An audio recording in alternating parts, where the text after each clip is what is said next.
Hello, everyone. It is October 28th, 2024. It is a Monday. I'm making this particular video today as I enjoy this beautiful weather I'm experiencing today. It's about like 62 degrees. There's a cool, like, bit of wind coming through. It smells like the fall time. It certainly looks like the fall time. All the trees are different colors. It's absolutely gorgeous. This is my favorite time of year. I think it's the most beautiful time of year. And it just reminds me of, the incoming holidays. Halloween is always something I've really enjoyed. Of course, Thanksgiving, Christmas, New Year's, the whole deal, even though some of those happen in winter, it starts now, right? So certainly the holiday spirit is there. And the way that everything is, it just seems so romantic, so nice, so comfortable.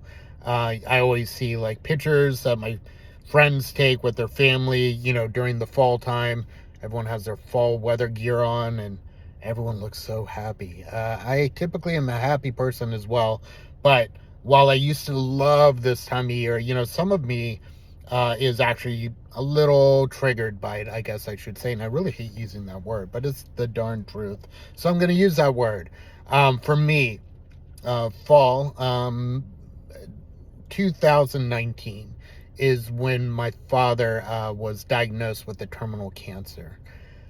This cancer, as stated, is terminal, but the doctor explained to us this particular cancer with treatment can be halted to such a degree that you could have many quality years of life ahead of you. He pointed to one of his patients that has had this particular cancer for over a decade, who has a full-time job, goes on vacation, and likes to work out. So the hope was that my dad would respond in the same way. And when he started chemotherapy, he exceeded the doctor's expectation. The cancer was really shrinking. Things were looking very, very good for him.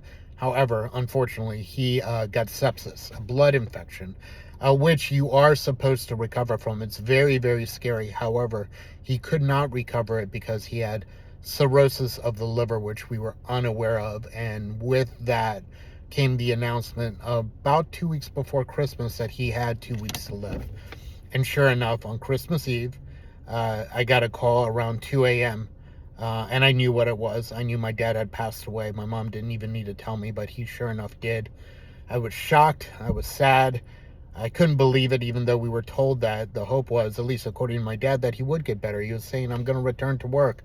I feel good. I know I can do it. And it was just so hard to see that my dad, the eternal optimist, be shut down by such a horrible, horrible disease. There's a lot to this particular story. But for purposes of this video, and as of right now, what I feel comfortable explaining is that with his death, I feel a tremendous amount of regret, anger toward myself and toward a couple other individuals, and just complete despair around this time of year. I say regret because I needed to spend more quality time with my dad. Unfortunately, our relationship with our family in general, kind of disengaged to some degree. We never had a bad relationship at all, but it would have been a lot nicer to be a lot closer to my dad, and that was my plan. I had really, really wanted to do some bonding activities with him. We never really, like, go on fishing trips and maybe go on a vacation and really relax together, and we never really had that too much with each other growing up. Our relationship was almost like a business professional relationship. Like, I just wanted to do a whole bunch of like little things with him. I didn't really care. Share a good meal, so on, etc. I wanted to like really bond with him. I really wanted to talk with him. I really wanted to get to know him, and I really wanted him to get to know me, because we didn't have that closeness that a lot of family does. Our relationship was very good outside of that. Um, and secondly, I mentioned this in a previous video, I had worked for a company for over a decade. And at the end of my tenure, I was put on a program. The company had many programs. And the workplace was pretty hostile, and it wasn't hospitable at all. It did not follow our company's culture. I was dissatisfied. And during the time of my dad's illness, they weren't very accommodating at all, at all. I look at my boss and I have a lot of anger toward her.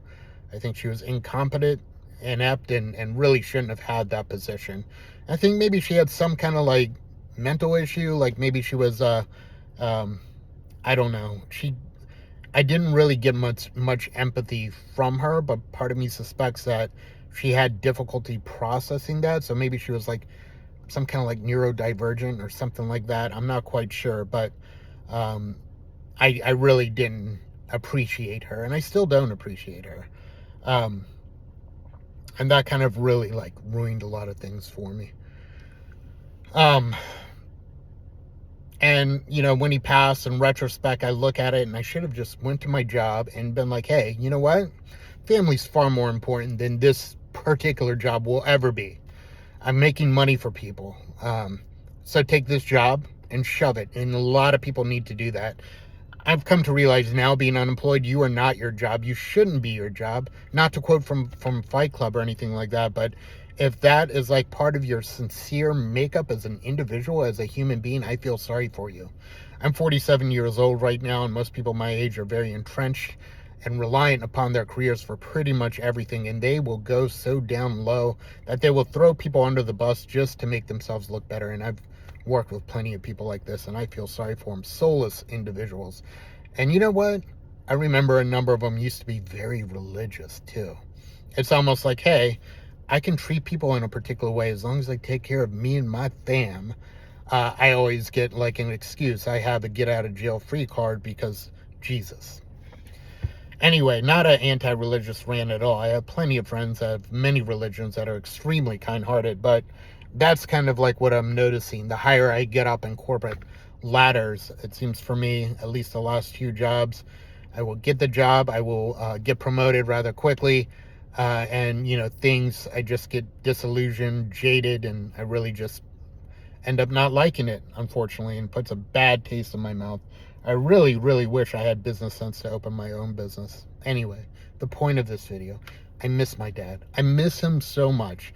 I miss the time we could have had doing a number of little things. We could have just talked about pretty much nothing. We could have just hung out and just, grabbed a sandwich and stuff like that. I would do anything for just a little bit more time with him. And I hope somehow, some way, that he does exist on a different plane, and I hope that maybe I will get to see him again.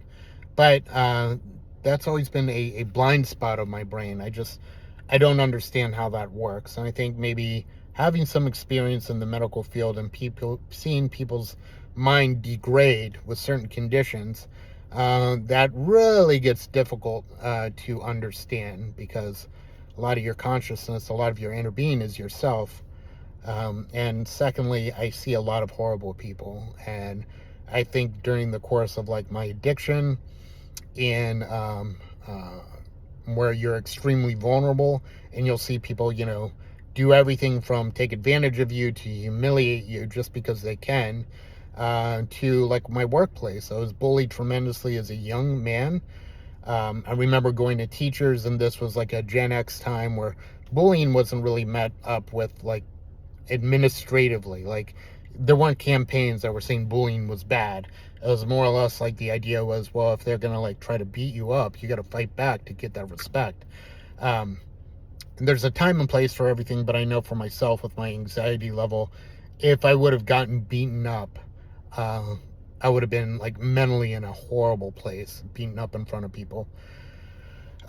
So that wasn't the path for me. And I remember talking to teachers and them not really giving me a solid answer, and that was extremely frustrating. So I just continued to allow myself to be bullied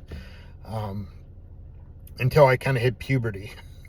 But mentally at the workplace, sometimes I find myself getting bullied by a few people, and I don't know how to handle it. I try to ignore it, but sometimes when people see that, they just keep on going for you. And the only like way I could find a resolution to that is being extremely aggressive toward them. And that's not a healthy way to go at people, right? But this is about my dad still. And a couple of the things that went around during that time, which made things difficult, and which makes this time of year, on one hand, it's about family, friends, Thanksgiving, just being there for people and goodwill, so on, etc. And then the other hand, just despair and how it hooks itself into you and drags you down and kind of doesn't let you go and will just stick with you part of your life. It's just like I don't know, it's just like a rock in your shoe or something along those lines. Um, so I enter the season knowing that I haven't really celebrated a proper Christmas or Thanksgiving. Well, I did get to celebrate a Christmas. I went to someone's house to eat. I did a Thanksgiving as well, but certainly not consistently. Outside of that, I've been completely alone since 2019 during this time of year. And as you get older, and as you see people pass away, as you see things change, and you see that you do not have a family, you do not have a significant other, you do not have a legacy, you are on your own, you're a lone wolf. And while this may have been like romantic and mysterious and cool in your 20s, as you get older, it just makes you look creepy. It makes you look bitter. And that's a difficult like pill to swallow. Anyway, I think the point of this video, I don't think there's a point of it, but it's a reminder. It's a reminder to be kind to yourself, to be kind to others.